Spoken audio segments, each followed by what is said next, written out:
the beginning of my career in the medical device industry, I thought that the most important thing is a patent. Just have a patent, it doesn't really matter what kind of patent, but as long as you have a big portfolio, you're good. What I learned throughout the years is it's not a matter of mass, it's more a matter of quality.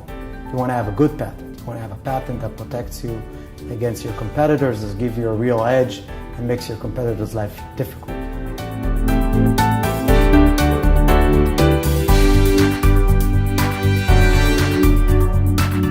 The one tip I learned over the years, which I think is critical, is that you need to put yourself in the shoes of your competitor.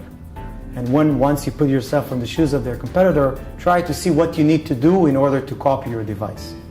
And once you do that, it's much easier to see what kind of fences and trenches you want to put around your IP fortress to protect yourself. So I think that's a key learning for me.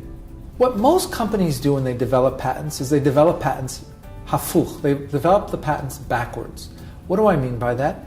They receive an invention disclosure, and the patent attorney writes up the patent based on the invention disclosure, and then scratches his head and says, what should I claim? How should I define the invention? And then they write the claims to define it. That's the backwards way to do it. The proper way to do it is figure out what you're going to claim first. Figure out what's the scope of protection that I need in order to succeed in the market. And then, after you've figured that out and you've tested it, and the way you test it is to put yourself in the position of a competitor and understand how a competitor would react. What I ask my clients to often do is to assume that their competitor got the patent, not them.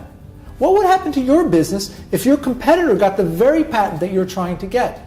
And if the answer is, so I won't do it that way, I'll go and I'll do it another way, then you know you don't have a valuable patent. Then we either have to adjust the scope or we have to discard the idea.